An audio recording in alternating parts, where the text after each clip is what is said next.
Bhuvanagiri parliament బహుజన Samajwadi party అభ్యర్థి ఐతేరాజు అభ్యంతరి ఎన్నికల ప్రచారంలో భాగంగా మండల కేంద్రంలో పర్యటిస్తూ బహుజన సమాజ్వాదీ పార్టీ పార్లమెంటు ఎన్నికలలో గెలిపించాలని అభ్యర్థించడం జరిగినది. ఈ సందర్భంగా వారు మాట్లాడారు.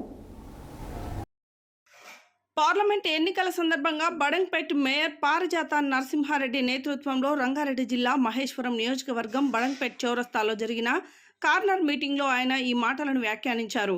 ఈ సందర్భంగా రేవంత్ రెడ్డి తమ్ముడు కొండల్రెడ్డి, మేయర్ పారిజాత నరసింహారెడ్డి, చేవెళ్ల అభ్యర్థి గడ్డం రంజిత్ రెడ్డి మాట్లాడుతూ బీజేపీ, బీఆర్ఎస్ ప్రజలకు చేసేదేమీ లేదని, కాంగ్రెస్ను బలపరిచి కేంద్రంలో రాహుల్ గాంధీని గద్దెను ఎక్కించాలని, ఇటు రాష్ట్ర అభివృద్ధికి, దేశ అభివృద్ధికి మీరు చేయూత ఇవ్వాలని వారు ప్రజలకు పిలుపునిచ్చారు.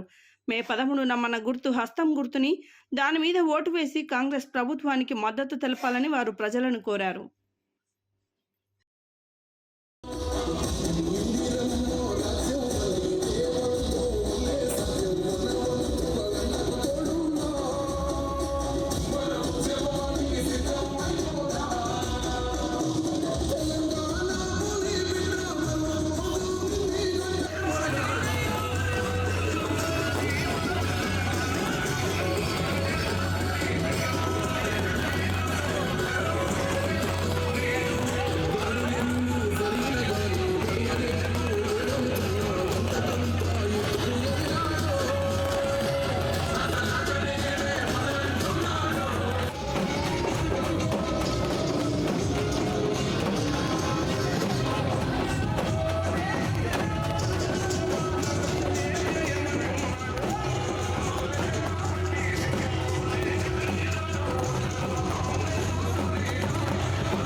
ప్రతి చౌరస్తాలు అడుగుతున్నా, దమ్ము ధైర్యం ఉంటే, నీకు దమ్ము ధైర్యం ఉంటే నా మీద ఏ ఆరోపణ చేసినావో ఒక్కదానికి నేను భూ కబ్జా చేసిన అంటుడు.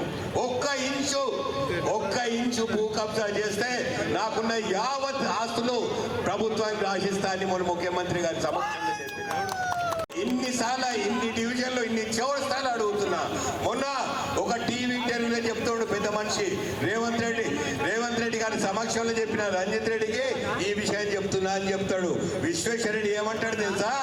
ఆ సాక్ష్యాలంట బీజేపీ ఆఫీసులు ఉన్నాయంట, కాంగ్రెస్ పార్టీ నాయకులు అప్పుడు కామెంట్ చేసిన రికార్డింగ్స్ ఉన్నాయంట, ఏదైనా కోర్టులు ఉన్నాయని చెప్తుండు.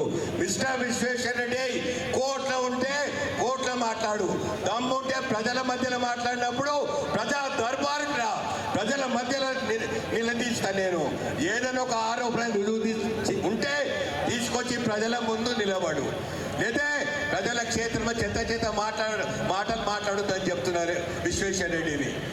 తీసుకొని పొలిటికల్ లీడర్ మనకు అవసరం లేదు. మనతోని పొలిటికల్ లీడర్ అంటే రేవంత్ అన్నలాగా 24 గంటలు ఏ రాత్రైనా ఏ పగలైనా అందరికీ అందుబాటులో ఉండే లీడరే రంజిత్ అన్న.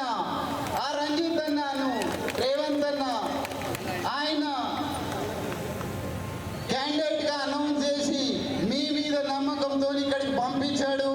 మీరందరూ రంజిత్ అన్నను పెద్ద మెజారిటీతో గెలిపించి రేవంత్ అన్నను ఇంకా శక్తిమంతుని సీఎంగా చేసినాము.